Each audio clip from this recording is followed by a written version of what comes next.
the team who finished dead last year, 2 wins, the Jacksonville Jaguars, with the first overall pick in the 2021 draft, took Clemson quarterback Trevor Lawrence, first overall. So right now, the Jaguars and Urban Meyer, new head coach too, have said that Trevor Lawrence, we'll see who the starting quarterback is. Yeah, I love Gardner Minshew, don't get me wrong, but he ain't starting. No, not a chance. Not a chance. So right now, Sleeper's ADP for Trevor Lawrence is 80.8. He is going in the 7th round. What, is that too high? I mean, what is up with this? I think that's ridiculous. I think so too. I can't see him having a better. I'm thinking of like first overall quarterbacks. Kind of similar. Andrew Luck, his rookie year. Yeah. I think he got drafted in the very last round in most drafts, and he had a top 12 season, but not top 10. So I can't see Trevor Lawrence doing better than Andrew Luck's rookie year. So yeah, I think that's way overpriced. I'm not paying that. I agree. I think Andrew Luck is probably a good comp there, and that's the ceiling comp, like you said. We're not. I speak for myself. I think maybe speak for you. I don't think we're expecting anything like Justin Herbert's season last year. No, I'm not. He had a lot more weapons, I think. Exactly. You look at LA's roster and you look at Jacksonville's roster. There are huge differences across the board. I mean, running back is a huge difference. Wide receivers, huge difference. Tight end's a big difference. Trevor Lawrence going, that's too high, but I think he's going to be a guy that you'll want to look at on waivers. Watch the first few games, see what happens, see how he operates the offense. There's an adjustment from going from college to the NFL. Obviously, he had a ton of success in college, and he'll probably have some success in the NFL. But, be wary. Be wary with Lawrence. Let's talk about running backs, though.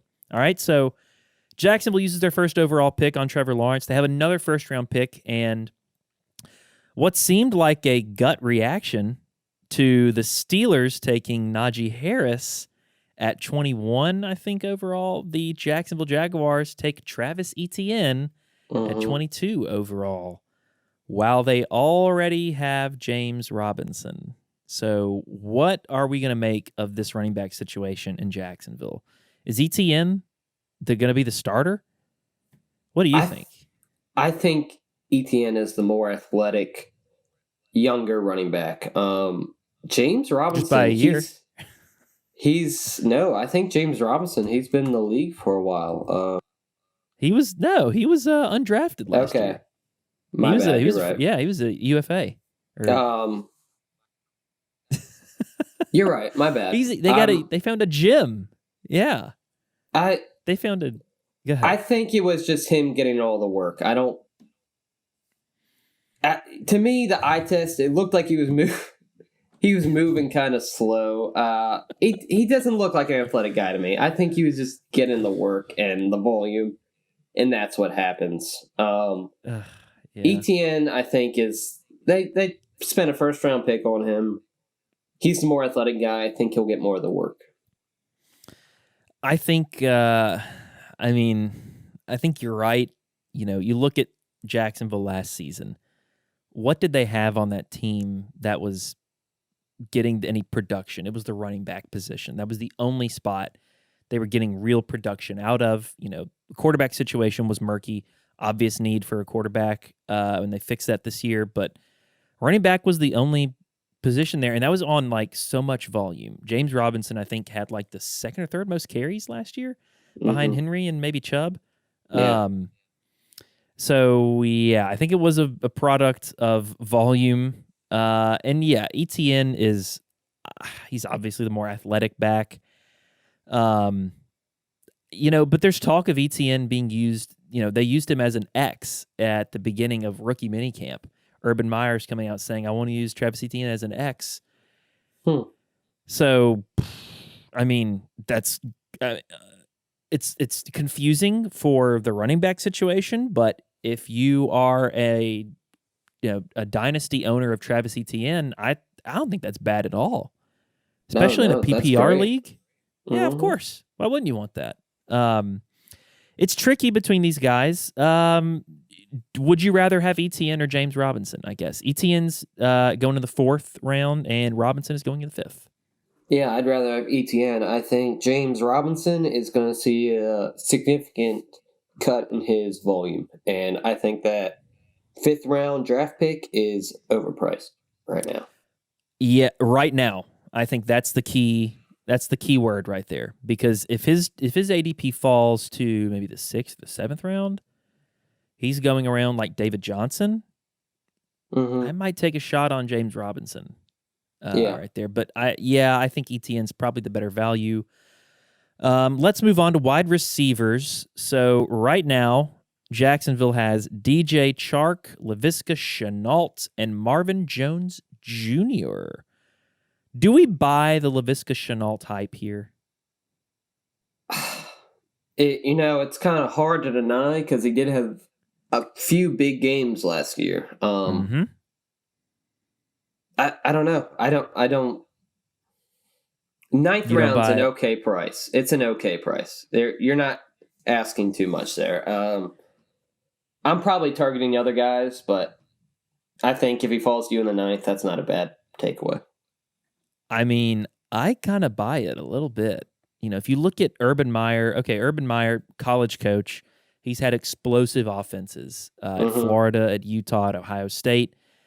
And Laviska Shenault is an explosive player. Now he's got a capable quarterback. He's got 2 capable running backs. Laviska Shenault, I think, could have a pretty solid season being used as I think the comp on former Urban Meyer teams would be Percy Harvin. Yeah. Okay.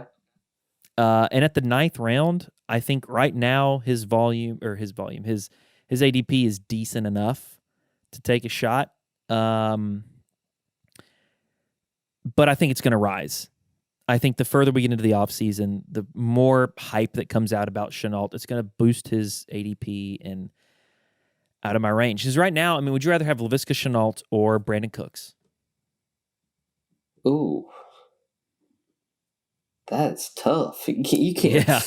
You can't put me on the spot like that, Joey. Live. This is for the Guffers, man.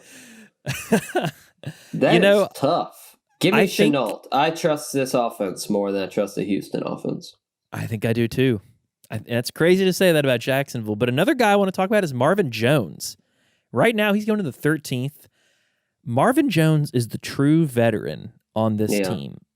He's a great locker room presence, a good leader on the team, and he's never been like the Julio or the Calvin Johnson, the DeAndre Hopkins, these huge, physical, powerful wide receivers that just out-physical you for the ball.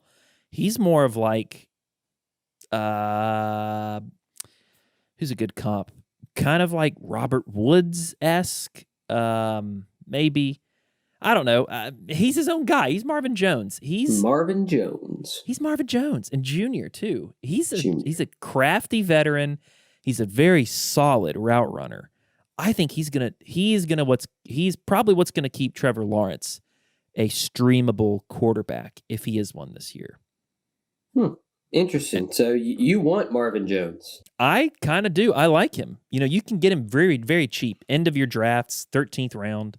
I think Marvin Jones is a solid add to your team. Yeah, I just think he's going to be the 3rd wide receiver on this team, without a doubt. And I think he's the 2. Well, if you think he's going to be as good as you think he is, then yes, that is an amazing price. But I think what we're getting here is exactly what we've gotten prior years. Not going to be a league winner. No, but he's solid. He's consistent. Yeah, and my fantasy style, I tend to go for the guys with a higher ceiling. You go for the home run, and that a lot of people do that. Yeah, I would like to have a home run hitter, but I think getting that kind of consistency that late in a round or that late in your draft, I think that's kind of hard to avoid.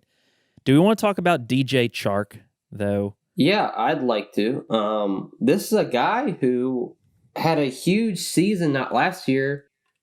Was it the year before that? Or maybe, yeah, it was a great, amazing season. I think he was a top 10 wide receiver. No, he was a, I think he finished right outside wide receiver 1. I think he was like 14, I think. Okay. I'll do a quick Google. Well, this is the best quarterback he's ever had, Trevor Lawrence. Yes, so I only see his value going up. So I think you're right. I think you're spot on with this is a much better quarterback than he's ever had. But Urban Meyer comes out and says he wants DJ Chark to like bulk up and clean up his route running. DJ Chark bulked up, but he was a second round pick in 2018, and I just don't know. I don't know if I really want to buy it. I don't know if Urban Meyer's looking to him in this offense to kind of lead the wide receivers. I think Laviska Shenault's getting a lot more hype and a lot more praise because he's an explosive guy. I don't know if DJ Chark has, we've seen Shenault line up at running back. We've seen him line up in the slot. We've seen him line out wide. DJ Chark doesn't line up at the running back position. I think Urban Meyer likes versatility in these guys. I think he sees that in Etienne. I think he sees that in Shenault. I don't know if he sees that in DJ Chark. Yeah, in the 6th round for DJ Chark, where his ADP is right now, and that is kind of high for a guy who I think does carry a good bit of risk to repeat what he did last year, which is nothing. Right. So he's dangerous, but I don't know. I like Marvin Jones better, Laviska Shenault. I think they're better values, but let's talk about the tight end position. Only one name I want to bring up. Oh, yeah. Tim Tebow. Baby, Tebow Time is back, man. He's back. If you're not taking him in the first, second round, you are a chump. Yeah, you're making a mistake. This is a guy who's going to get you quarterback fantasy points every week from the tight end position. Who knows? If Trevor Lawrence gets injured, knock on wood, I don't want the guy to, but if he gets injured, this is Urban Meyer's best friend, BFFs back in Florida. Yeah. You never know. Tebow could line up under center. It could be a Taysom Hill situation. Yeah, I mean, in all seriousness, I'm fine with taking Tim Tebow in the 15th as a joke, as a kind of the middle finger to your fellow league owners. Absolutely. Like, you see I think it's hilarious. Yeah. In my mock draft that I did, the one that I did all alone, I waited till the very end to get a tight end, and I took Jared Cook. I could have very well taken Tim Tebow, honestly. That's a great joke. Here's the thing about Tim Tebow. You want to draft him as a power move to everyone else in the league. Set the tone for the rest of the season. Then everyone knows not to mess with you. That's right. You just spent a last round pick, a flyer on Tim freaking Tebow. The ultimate power move. You basically won the league at that point. Pretty much. Through intimidation alone. All right. If anyone did not understand the sarcasm here, there's obvious sarcasm with Tebow. But honestly, he may not be a terrible ad. If he makes the roster, then hey, Tim Tebow's worth a look at the very least. A look, a glance. A passing glance. Peek, but maybe peek behind the curtain. That's all.